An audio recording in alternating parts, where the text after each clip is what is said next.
आशीर्वाद भवन old age home में पहुंचे भाजपा नेता राजीव रंजन सिंह एवं भाजपा नेता विमल बैठा साथ ही अन्य उपस्थित थे। गांधी जयंती के अवसर पर उन्होंने बुजुर्गों के बीच फलों का वितरण किया और उनसे से मिलकर उनका आशीर्वाद प्राप्त किया। आइए इस कार्यक्रम की विशेष बातों को जानते हैं उनकी जुबानी। आप जो इस कार्यक्रम में भाग लें, इसके पीछे क्या संदेश देना चाहते हैं? एक्चुअली गांधी जी का जब आप जीवन का दर्शन पढ़ेंगे तो वो एक ऐसे व्यक्तित्व थे जिन्होंने देश के लिए अपने आप को निछावर कर दिया, अपने परिवार को निछावर कर दिया। एक हमारी वो पीढ़ी थी। आज की युवा पीढ़ी, क्योंकि हमें जब पता चला कि यहाँ वृद्धा आश्रम में काफ़ी परिवार रहते हैं, तो मुझे सोचने पर मजबूर हुए हम कि ऐसी क्या परिस्थिति है कि आज देश तक पहुँचने की तो दूर की बात है, लोग अपने परिवार को भी नहीं अपने साथ रख पा रहे हैं। तो गांधी जी की सच्ची श्रद्धांजलि होगी जब इन वृद्ध लोगों के साथ, सभी सीनियर सिटीजन हैं, रिस्पेक्टेड सिटीजन हैं, इनके साथ थोड़ी हम खुशियाँ बाँटें। इसीलिए मैंने यहाँ के जो केयर टेकर हैं उनको कहे कि आप 2 फ़ोटो खरीद के लाइए, एक गांधी जी का और एक शास्त्री जी का, क्योंकि आज दोनों का जन्मदिन है।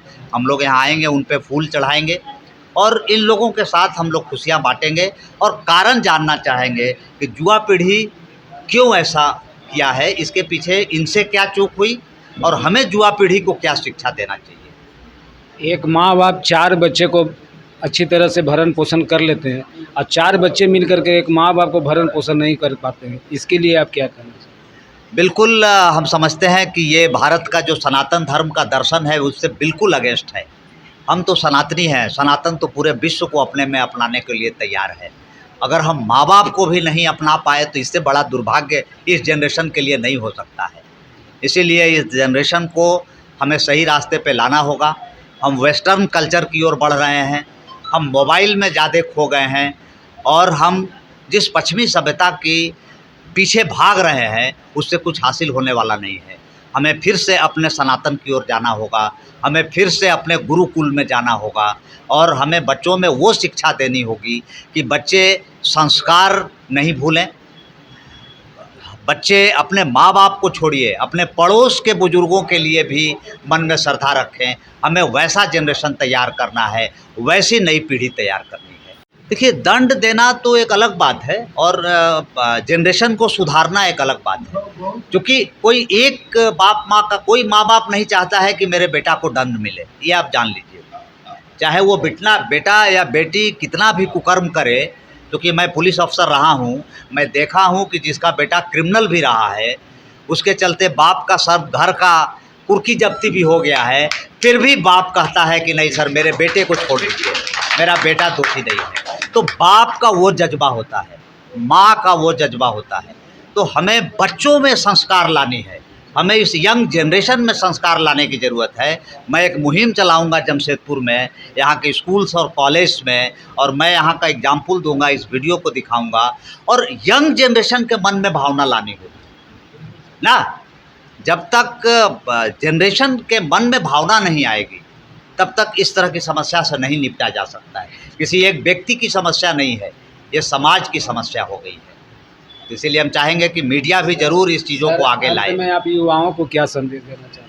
मैं युवाओं को यही संदेश देना चाहूँगा कि जैसा करोगे वैसा भरोगे ना, क्योंकि न्यूटन का भी 3rd लॉ यही कहता है कि एवरी एक्शन हैज़ रिएक्शन। तो टिट फॉर टैट, ये पुराने हम लोगों की संस्कृति को अपने में आत्मसात करें, अंगसात करें।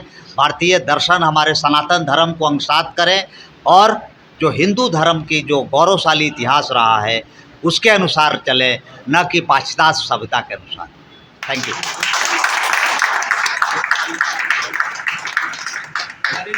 मेरा नाम लीलावती पांडे है। हम 2 आदमी थे, मेरा पति डेट कर दिया, उसके बाद में हम जाएंगे, हमारा केहू नहीं है, हम अकेले हैं। यहाँ आने का कारण क्या हुआ? यहाँ आने का कारण ये है कि हम अकेले हैं, हम भाड़ा में कैसे रहेंगे। अच्छे बच्चे लोग नहीं है बच्चे लोग ना, खाली पति या हम थे। क्या नाम हुआ आपका? मेरा लीलावती पांडे।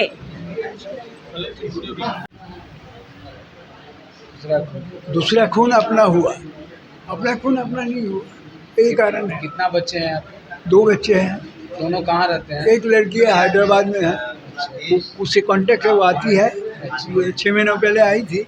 यहाँ कुछ कंट्रीब्यूशन अपना मन लायक कुछ करके गई, क्योंकि हमारे माँ बाप नहीं है, 22 माँ बाप यहाँ हैं, सबको खिला पिला के गई है बाय द एडवाइस ऑफ मालिक। बेटा का लॉकडाउन के पहले से कोई ट्रेस नहीं। क्या नाम हुआ सर आपका? आपका नाम क्या हुआ? हमारा नाम जयंत बुआ है। यहीं के रहने वाले हैं जमशेदपुर? यही जमशेदपुर में। मैंने 45 से बाबूजी यहाँ आए। वो यहाँ रहते थे, 6 रुपये भाड़ा में रहते थे। अब समय पर समझ लीजिए। उसके बाद हम लोग 9 भाई बहन हैं, और 9 भाई बहन हम सबसे बड़े हैं।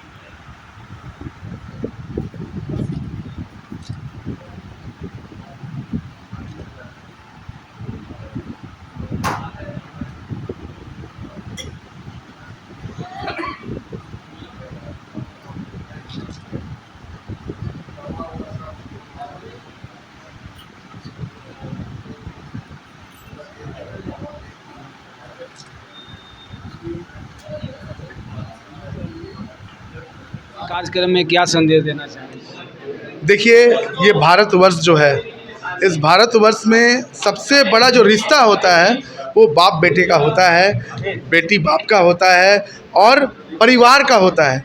भारतवर्ष में सबसे बड़ा चीज़ हमारे पास में, आप देखिए पूरे विश्व में बहुत सारे देश है, मगर पूरा धर्म जो आप देखेंगे वो खाली भारतवर्ष में ही है, क्योंकि यहाँ पे धार्मिक लोग निवास करते हैं।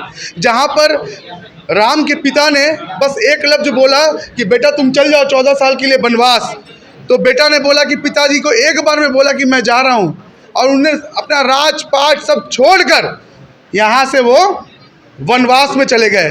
तो वैसा देश मेरा भारत देश है।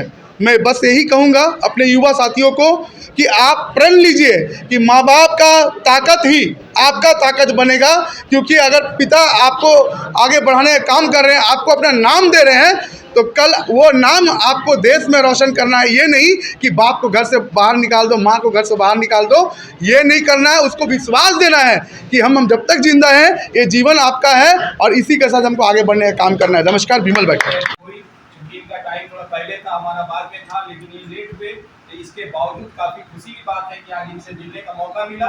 इसके लिए हम उनका तहे दिल से स्वागत करते हैं। जोरदार तालियां। उनका भी जोरदार तालियां। प्रदेश उपाध्यक्ष एससी मोर्चा के श्री विमल बैठा जी की उपस्थित है, इनका भी तहे दिल से स्वागत। और हम चाहेंगे कि हमारे mission Modi again PM team, जो कि हर साल यहाँ पे हमारे वृद्धा जनों, जो कि हमारे माता पिता स्वरूप जैसे हैं, उनको यहाँ पे फल वितरण का कार्य करती है। तो इस खुशी में 60 के तरफ में आ गए हैं, और समाज में हम लोग योगदान दे रहे हैं ना। हम यहाँ कोल्हान में DIG भी रहते हैं। ये संस्कृति की एक संस्कार हम लोगों का गुरु और माता पिता का स्थान सबसे ऊंचा है। उनको भी हम लोग ब्रह्मा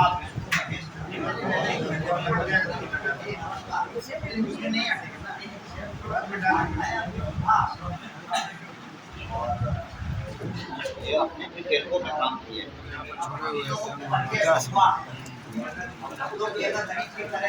वो ये मेरे मन में ये भाव आया, मैं तेलुगु में